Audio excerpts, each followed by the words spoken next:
Hello everyone, आज का हमारा मेन टॉपिक है शेप्स ऑफ ऑर्बिटल। काफ़ी इम्पोर्टेंट है। जिन बच्चों ने पीछे वाला हमारा जो लेक्चर है नहीं आज गले में भी दिक्कत है,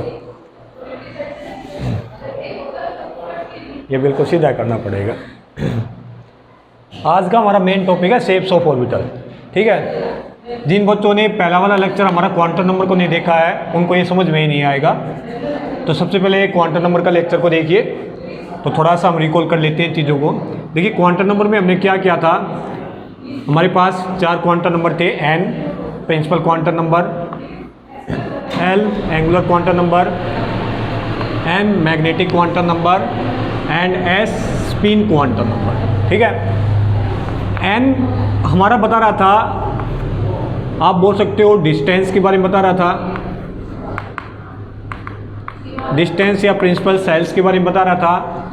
L हमारा बताता है किसके बारे में, जो ऑर्बिटल है उसकी शेप ऑफ ऑर्बिटल के बारे में बता रहा है। जो M है वो बता रहा है ओरिएंटेशन के में।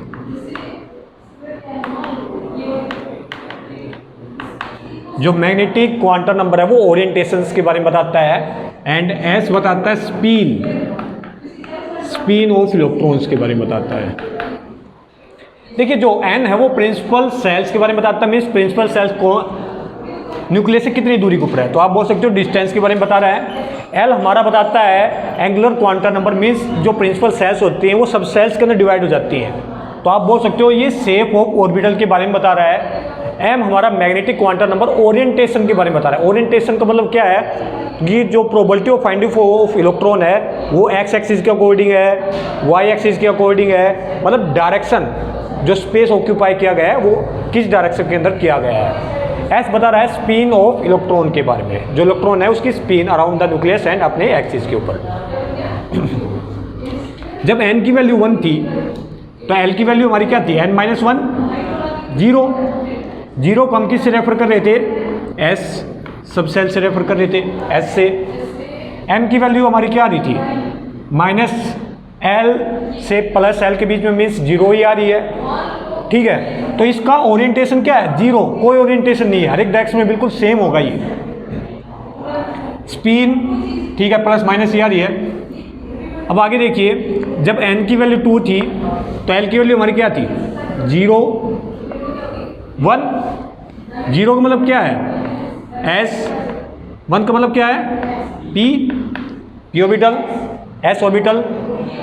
और इसके लिए जो मैग्नेटिक क्वांटम नंबर के लिए जो ओरिएंटेशन हमारी क्या आ रही थी, -1 0 +1।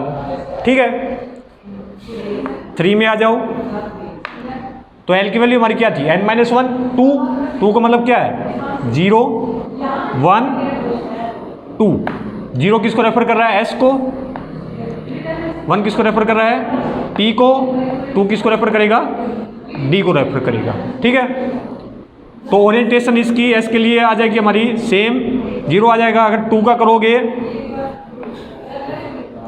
-2 -1 0 +1 एंड +2, ये d के लिए आ गई है ओरिएंटेशन। अब देखिए, अगर मैं ऑर्बिटल को स्क्वायर से रिप्रेजेंट कर रहा हूं तो s के अंदर एक ऑर्बिटल आ गया, स्क्वायर से रेफर कर रहे हैं ऑर्बिटल को। अब यहाँ पर है p के अंदर 1 2 3 तीन ओरिएंटेशन आ रही है, मतलब 3 तरह की डायरेक्शन आ रही है, 3 तरह की ऑर्बिटल। देखिए 1 2 3। ठीक है, इसको हम रेफर करते हैं px py pz। इनकी शेप्स को बाद में करेंगे, पहले चीज़ों को समझिए कैसे क्या है। सेम उसी प्रकार यहाँ पर देखिए 2 के अंदर आओ, 1 के अंदर ओनली एक ही ऑर्बिटल बन रहा था, तो इसको हम बोल सकते हैं 1s। क्या बोल सकते हैं, 1s। अब 2 के अंदर आओ, ये 2 की सीरीज है। ठीक है, तो s आ रहा है, तो यहाँ पर आप इसको क्या बोलोगे, 2s, 2 के अंदर आ रहा है ना। और यहाँ पर आप क्या बोलोगे इसको, यहाँ पर 2p। देखिए ये जो 2 है ये आपकी प्रिंसिपल सेल है, 1 के अंदर आपका ओनली एक ही बन रहा है s का, इसलिए 1s बोल दिया। 2 के अंदर आप देख रहे हो S का भी बन रहा है और P का भी बन रहा है। ये 2 के अंदर आ रहा है इसलिए हमने इसको 2s, S के अंदर वो ओनली एक ही ऑर्बिटल बनता है क्योंकि ओरिएंटेशन इसकी 0, एक ही ऑर्बिटल बनेगा, इसलिए एक स्क्वायर लगा दिया है। स्क्वायर रिप्रेजेंट कर रहा है ऑर्बिटल को। P के केस के अंदर आपने देखा इसकी ओरिएंटेशन 3 आ रही है, इसका मतलब क्या है 3 ऑर्बिटल बनेंगे, तो 3 हमने स्क्वायर लगा दिए हैं। इनका नाम होता है Px, Py, Pz होता है। ठीक है, अब आ जाओ 3 के अंदर, ये हो गई हमारी 3 वाली। अब 3 के केस के अंदर देखो S के अंदर एक ही, अब यहाँ पर S को क्या बोलोगे 3s, क्योंकि 3 के अंदर आ रहा है। P के अंदर टोटल 3 बनते हैं, Px, Py एंड Pz। अब यहाँ पर P को आप क्या बोलोगे 3p, क्योंकि प्रिंसिपल सेल हमारी 3 की चल रही है। अब यहाँ पर D है वो 3D के अंदर आ जाएगा। D के अंदर टोटल ओरिएंटेशन आपकी कितनी मिल रही है 5, तो 5 बन जाएंगे 1 2 3 4 एंड 5। इनका नाम देखिए बिल्कुल आसान है, आपको याद रखने पड़ेंगे। D XY, D YZ, D XZ, इसके आ जाएगा D X square Y square, और लास्ट का है D Z स्क्वेयर।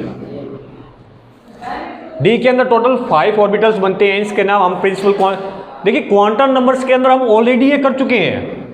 यहाँ पर समझने वाली बात है कि 1 के अंदर आ रहा है तो 1s, 2 के अंदर आ रहे हैं तो 2s एंड 2p हो गया है, 3 के अंदर आ रहे हैं तो 3s 3p 3d हो गया है। क्लियर, D हमारा 3 से स्टार्ट होता है। अब यहाँ पर देखिए हम शेप्स करते हैं, S P D की शेप करेंगे। अब आगे यहाँ तक आ गया समझ में, तो इसको साफ कर देते हैं।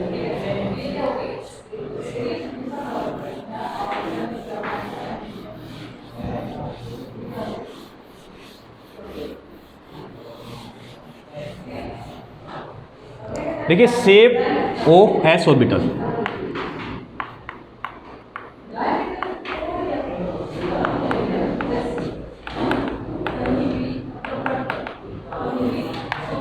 तो S ऑर्बिटल के केस के अंदर हमने देखा L की वैल्यू हमारी क्या आ रही थी 0, M की वैल्यू हमारी क्या आ रही थी 0, मीन्स ये ओरिएंटेटेड होगा हर एक डायरेक्शन में, सेम होगा सेम।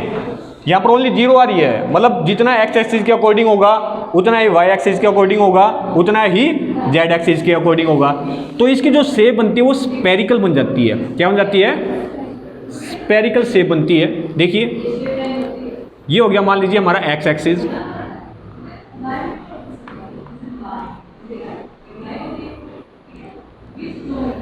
ये हो गया हमारा y एक्सिस, ये हो गया हमारा z एक्सिस। तो हम देख रहे हैं जितना x एक्सिस में है उतना ही y एक्सिस में है, उतना ही z एक्सिस में, मीन्स ये हर एक डायरेक्शन के अंदर सेम ओरिएंटेटेड है, बिल्कुल सेम है। ठीक है, तो इसको आप क्या बोलोगे स्पेरिकल बोलोगे, स्पेयर के अंदर आ जाएगा ये। ठीक है, सर्कल नहीं बोल सकते आप इसको, क्योंकि सर्कल 2D के अंदर आता है। किसके अंदर आता है 2D। स्पेयर एक बॉल को अगर लोगे वो 3D के अंदर आता है, x एक्सिस में, y एक्सिस में, z एक्सिस में।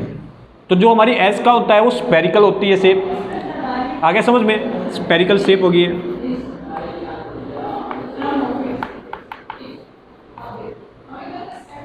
अब इसके अंदर ओरिएंटेशन आप देख रहे हो 0 है तो 0 ही बनेगा। क्लियर। अब हम देखते हैं इसी को और काफ़ी डिटेल से। देखिए अगर हम ग्राफ बनाए साई स्क्वायर एंड आर के बीच में, यहाँ पर एक नई टर्म आ गई साई। साई क्या होता है देखिए, इसको बोलते हैं हम साई श्रोडिंगर वेव इक्वेशन से निकला है। श्रोडिंगर वेव इक्वेशन में क्या बताया गया था, अगर आप साई का स्क्वायर कर दो तो ये बताता है probability of finding of electron in given reason.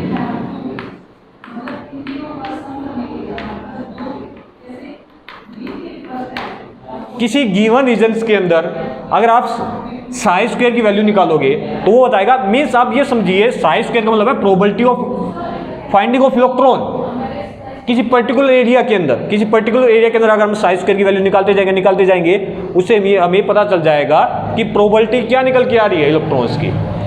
Are हमारी डिस्टेंस, न्यूक्लियस से डिस्टेंस, तो साइज स्क्वायर और आर के बीच की अगर आप ग्राफ बनाओगे तो वो इस प्रकार से निकल के आता है हमारा ग्राफ।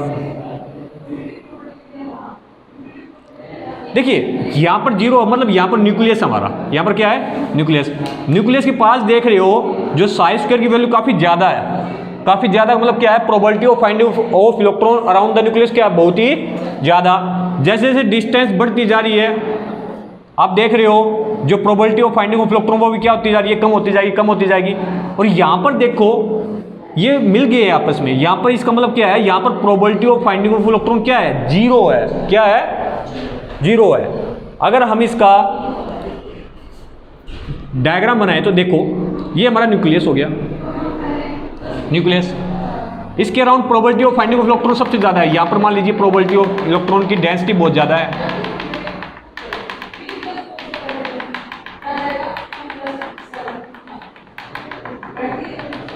बहुत ज्यादा हो गई है। फिर आगे देखो यहां पर देखो जीरो हो गई है, यहां पर क्या हो गई है, और आगे डिस्टेंस को बढ़ाएंगे फिर देखिए क्या होगा, ये ग्राफ फिर से ऊपर इंक्रीज हुआ फिर डिक्रीज हो जाएगा। मीन्स यहां पर भी इलेक्ट्रॉन की डेंसिटी क्या हो रही है वापस इंक्रीज। तो ये बीच में मान लो जीरो हो गई है, यहां पर स्पेस छोड़ दीजिए जीरो हो गई है, फिर इंक्रीज हुई तो यहां पर फिर से इंक्रीज हो गई।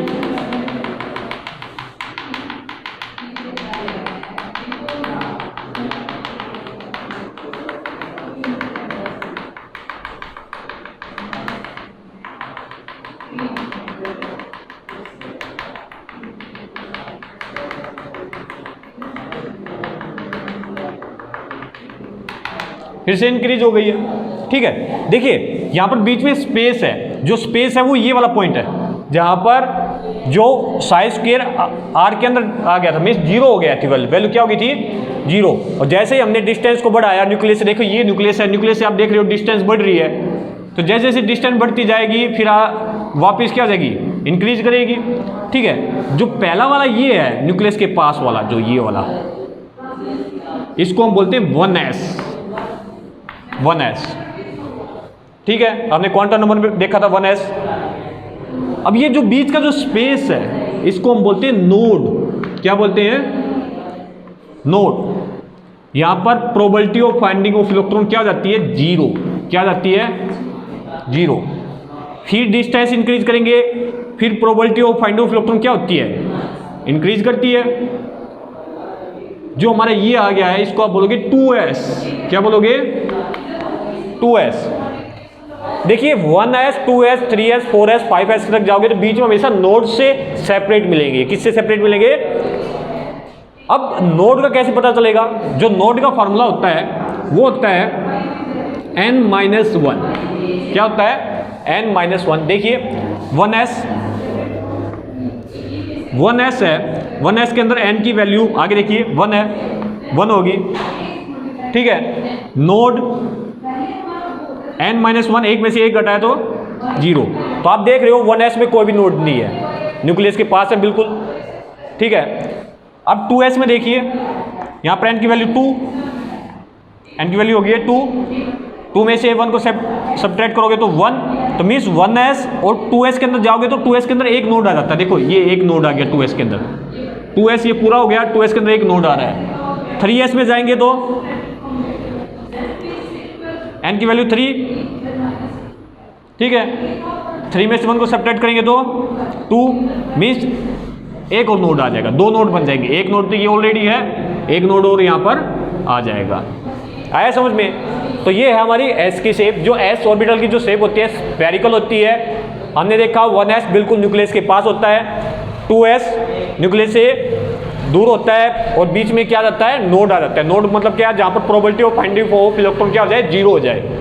3s के अंदर जाएंगे तो 2 नोड हो जाएंगे, 4s में जाएंगे तो 3 नोड हमारे हो जाते हैं। अब हम चलते हैं नेक्स्ट के ऊपर, शेप ऑफ p ऑर्बिटल। साफ करते हैं इसको।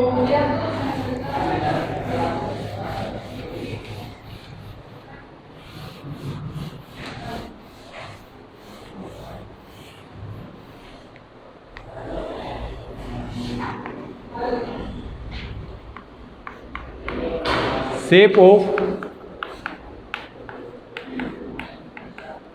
P orbital. देखिए पी ऑर्बिटल के केस के अंदर क्या होता है, जो हमारी एल की वैल्यू होती है वो हो जाती है 2, सॉरी जो एल की वैल्यू हो जाती है वो होती है हमारी 1 होती है, और एम की वैल्यू होती है हमारी -1, 0 एंड +1 होती है। आप देख रहे हो 3 तरह के ओरिएंटेशन मिल रहे हैं। तो यहां पर देखिए क्या होगा, अगर हम शेप बनाए,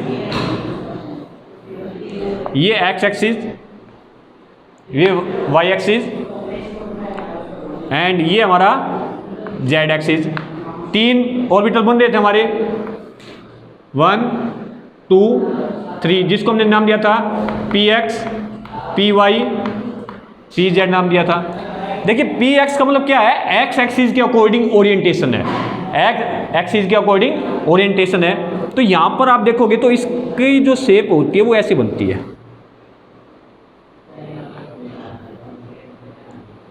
ऐसे।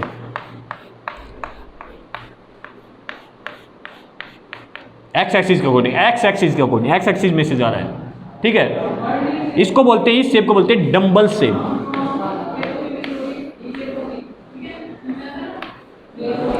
डंबल शेप बोलते हैं इसको। इस शेप के अंदर 2 लोब होते हैं। देखो ये जो होता है ये लोब बोलते हैं इसको, जो ये वाला हिस्सा है, ये लोब, ये वाला हिस्सा, ये एक और लोब। मीन्स डंबल शेप के अंदर कितने लोब होते हैं, 2 लोब होते हैं। एक ये वाला लोब हो गया पोर्शन, एक ये वाला लोब हो गया है, ठीक है। तो ओरिएंटेशन आप देख रहे हो 3 आ रही है, P X, P Y, Z के अकॉर्डिंग आ गया, तो ये एक्स एक्सिस के अकॉर्डिंग आ गया है। अगर आप पी वाई का बनाओगे, ये पी एक्स का बन गया है हमारा शेप। अगर आप वाई की बनाओगे तो देखिए X axis, Y axis and Z axis. अगर आप पी वाई की बनाओगे तो वाई एक्सिस के अकॉर्डिंग हो जाएगा हमारी ओरिएंटेशन, तो ये हमारा वाई एक्सिस के अकॉर्डिंग ये बन गई हमारी पी वाई, ठीक है।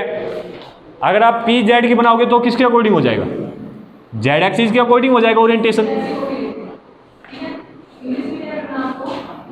ये हो गया हमारा एक्स एक्सिस, ये हो गया हमारा वाई एक्सिस, ये हमारा जेड एक्सिस। तो पी जेड की बनाओगे तो हमारा ओरिएंटेशन हो जाएगा जेड एक्सिस की साइड, ये वाला जेड एक्सिस की साइड हो गया है।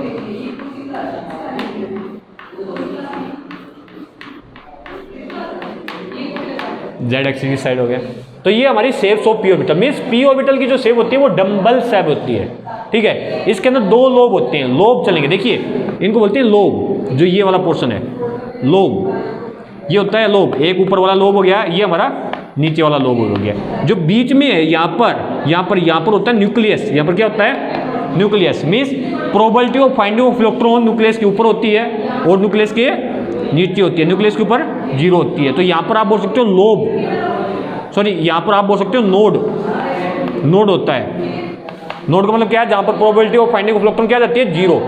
तो यहाँ पर आप देख रहे हो, यहाँ पर नोड है एक, यहाँ पर नोड है एक एंड यहाँ पर नोड है एक। तो हमारे 3 नोड हो जाते हैं। पी एक्स के अंदर 1 नोड है, पी वाई के अंदर 1 नोड है, पी जेड के अंदर हमारा 1 नोड है। क्लियर। और अब जहाँ से देखो, यहाँ से स्टार्ट होते हैं, ये ऐसे स्टार्ट होते हैं ऐसे। तो बीच के अंदर न्यूक्लियस होता है, बीच में हमारा क्या होता है, न्यूक्लियस। क्लियर, आगे समझ में। साफ करते हैं इसको। अब हम करते हैं डी ऑर्बिटल की।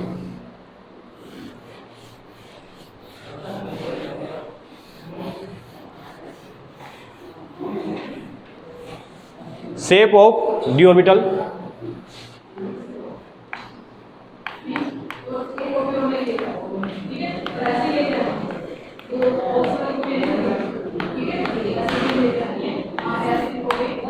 डी के केस के अंदर हमने देखा था एल की वैल्यू थी हमारी क्या, 2, एम की वैल्यू हमारी क्या रही थी, -2, -1, 0, +1 एंड +2।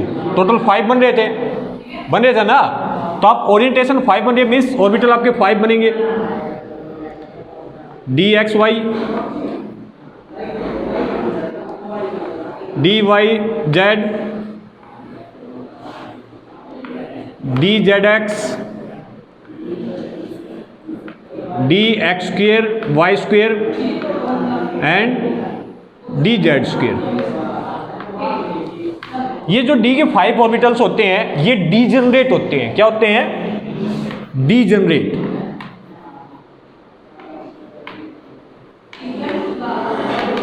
डीजेनरेट का मतलब होता है इक्वल एनर्जीज।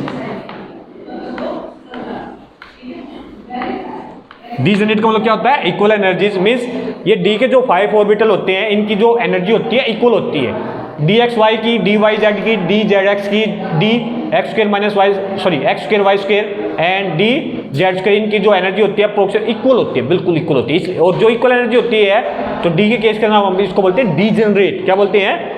डीजेनरेट होते हैं डी की ऑर्बिटल। क्लियर हो गया? अब देखिए जो डी की जो शेप होती है वो डबल डम्बल होती है। क्या होती है? डबल डम्बल शेप होती है। डबल डम्बल्स देखिए एक्स वाई का हम बना रहे हैं तो एक्स वाई के अंदर बनाओगे तो बिल्कुल आसान सा। देखिए एक्स एक्सिस ले लो, वाई एक्सिस ले लो, ठीक है। और जो एक्स वाई के अंदर जो डंबल्स बनेंगे, जो डंबल शेप होती है डबल डंबल, 2 डंबल आए हुए हैं, टोटल 4 लोग, वो एक्स एंड वाई के बीच में बनाओ। बीच में देखिए एक हो गया है। यहां पर देखिए इसको,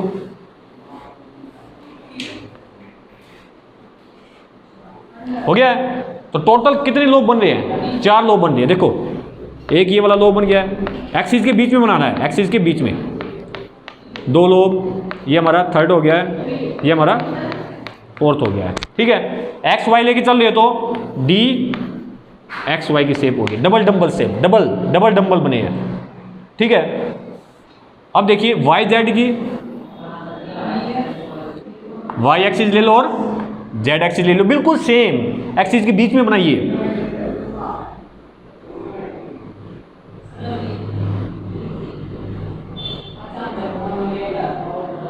ठीक है। ये हमारी किसकी बन गई? डी वाई जेड की,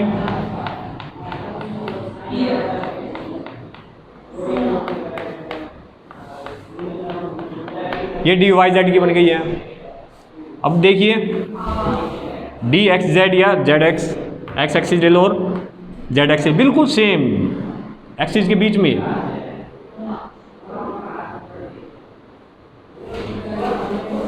एक्सिस के बीच में।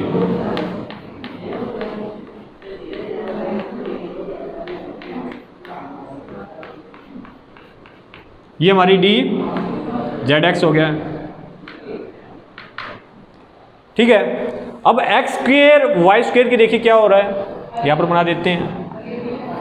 आप देख रहे हो X square Y square means axis वही चलेंगे, एक्स एंड वाई। अब यहां पर तो देखिए साइड में बने हुए थे, कहां पर बने थे?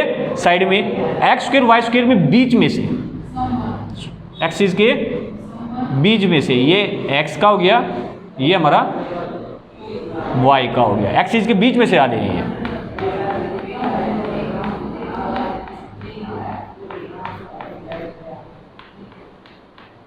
ये हमारा हो गया D X square Y square.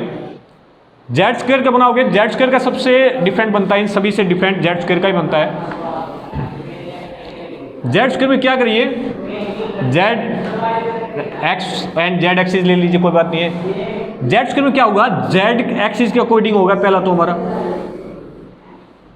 Z axis के अकॉर्डिंग। साथ के साथ एक लोब ऐसे होता है, यहां पर रिंग की तरह होता है। किसकी तरह होता है? रिंग बनाता है एक लोब, यहां पर रिंग, ठीक है। ये हो गया हमारा डी जेड स्क्वेयर, ठीक है। तो आप देख रहे हो ये हमारे टोटल 5 बन गए हैं, D X Y, D Y Z, D X Z, D X square Y square and D Z square. Z square का हमेशा थोड़ा सा अलग है, एक लोग तो एक्सिस के अकॉर्डिंग हो गए हैं, 2 लोग तो, और एक रिंग के अंदर आता है। किस में आता है? रिंग के अंदर। तो ये हमारे डी ऑर्बिटल के टोटल 5 हो गए हैं। जो एफ ऑर्बिटल होता है उसकी जो शेप्स होती है काफ़ी कॉम्प्लिकेटेड होती हैं। क्या होती है? काफ़ी कॉम्प्लिकेटेड होती है। उनको आप हायर स्टैंडर्ड्स के अंदर, हायर मास्टर डिग्री के अंदर काफ़ी डिटेल से करोगे। तो आज का हमारा ये टॉपिक्स था, काफ़ी इंपॉर्टेंट है आपको। एस की, पी की, डी की शेप्स काफ़ी इंपॉर्टेंट है, मिस आनी चाहिए आपको, ये आगे बार बार इनका यूज होगा। नेक्स्ट वीडियो के अंदर हम एनर्जी लेवल डायग्राम को काफ़ी डिटेल से करेंगे। Till then bye, thank you.